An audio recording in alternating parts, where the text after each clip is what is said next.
Treino de habilidades da compaixão, módulo 5.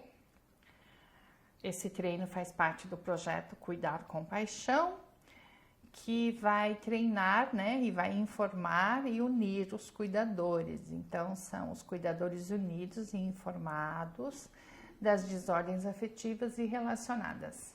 Se a gente consegue espalhar compaixão, diminuir estigma e preconceito. Autobiografia em 5 capítulos. Então, aqui é uma junção, né, de um texto budista do livro tibetano do Viver e Morrer, e que a gente usou como metáfora no projeto. O anterior, os 3 sistemas, também serve como uma metáfora, porque você começa a contar a sua vida. Eu estava no sistema vermelho, mas aí eu lembrei daquele exercício, aí eu fiz, aí eu fui para o verde, tá? Então, a gente usa, depois que você entendeu o conceito dos 3 sistemas, a gente usa como metáfora aqui também.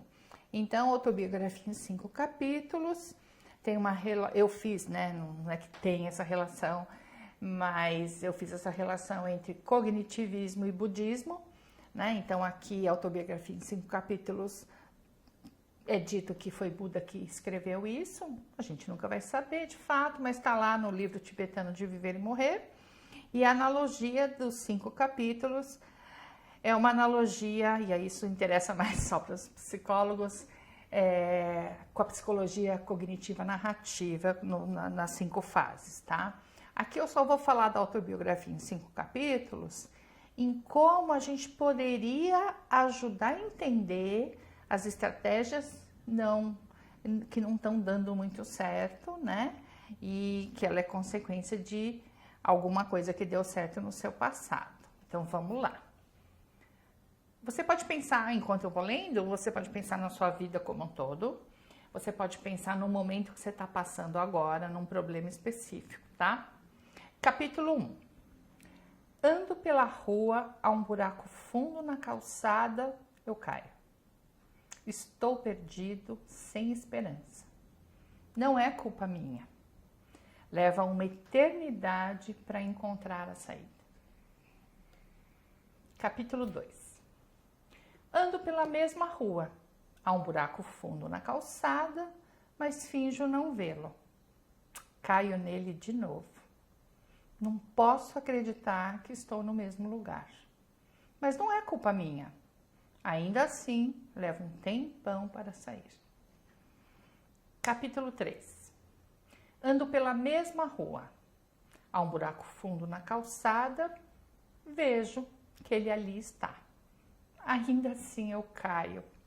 É um hábito. Meus olhos se abrem, sei onde estou. É minha culpa. Saio imediatamente. Capítulo 4. Ando pela mesma rua, há um buraco fundo na calçada, dou a volta. Capítulo 5. Ando por outra rua. Então, a gente usa a metáfora dos capítulos. E é muito forte, assim, não, eu cheguei aqui no capítulo 1, agora eu já entendo isso. Olha, agora eu tô indo pro 4. E a ideia, é interessante a gente pensar, né? Os caminhos têm buracos, mas continuar caindo no mesmo buraco não tem muito aprendizado, né? O legal que a gente soubesse mesmo, né? Enxergar onde está o buraco, desviar do buraco e eventualmente andar por outra rua. Mas eu quero andar por outra rua. Às vezes não dá. Às vezes o problema é na família. Não dá para trocar família. Dá até para trocar marido, mas família não dá, né? Então andar por outra rua às vezes não dá. Então é interessante a gente pensar que o objetivo não é andar por outra rua, não é o objetivo, porque isso não é igual para todo mundo. E você também não pode ficar obsessivamente dizendo não cai mais em buraco nenhum. Cai sim, vai cair. Mas com a certeza e a segurança de que você já sabe sair de qualquer buraco. Esse é o caminho da compaixão. Como é que a gente liga, então, um pouco do que a gente já viu antes com autobiografia em 5 capítulos? E a pergunta é, como não cair no mesmo buraco, tá certo? Porque cair no mesmo buraco seria fazer de conta que ele não tá lá, fazer de conta que ele não existe. E aí, toda vez que eu caio no mesmo buraco, machuca, dói, né?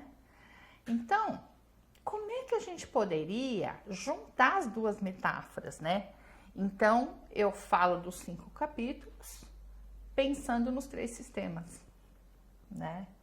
Então, por exemplo, se o meu sistema de proteção ameaça, se o sistema vermelho tá me dando o caminho de que eu tenho que me esquivar, disfarçar, me distrair, fugir, parece que ele não tá funcionando muito bem, né?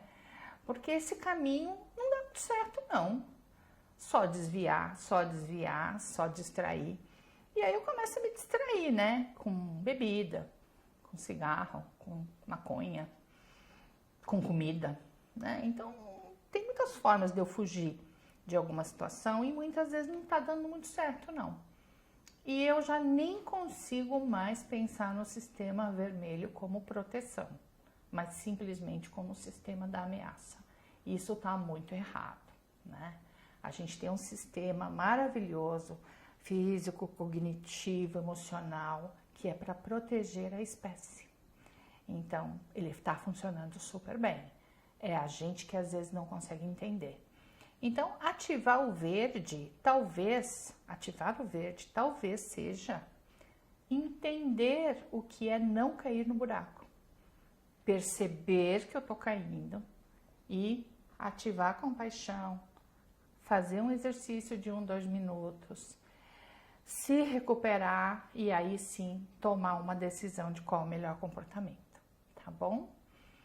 Aí é interessante que a gente tem vários relatos de pacientes, então a ideia de que, mas meu sistema vermelho não está funcionando, ou está funcionando, ou isso e aquilo. Então, um exemplo de quando o sistema vermelho está sendo muito ativado para ameaça, você está passando por questões muito sérias de doença, de ameaça mesmo, de morte, né? Geralmente doença que não tem cura. E você, o exemplo pessoal, né? Eu voltando do hospital sírio-libanês, absolutamente exausta, emocionalmente e fisicamente, e voltando para casa, um caminho que eu faço há 500 anos, o mesmo caminho.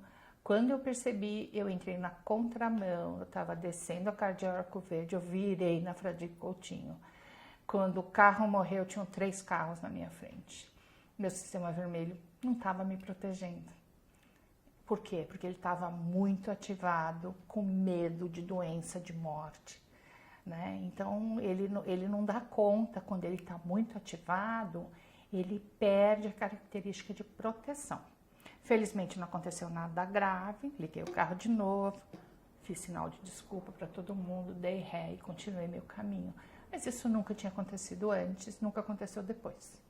Então, o sistema vermelho é como se ele devolvesse essa característica de proteção à ameaça, tá bom? Então, a gente brinca muito com essas duas metáforas, né? Então, é como se eu não estivesse mais falando meu problema. Eu tô falando de como funciona o cérebro humano, de que não é minha culpa, mas na medida que eu entendo desse jeito, é minha responsabilidade e minha escolha de continuar caindo no mesmo buraco ou não, tá bom?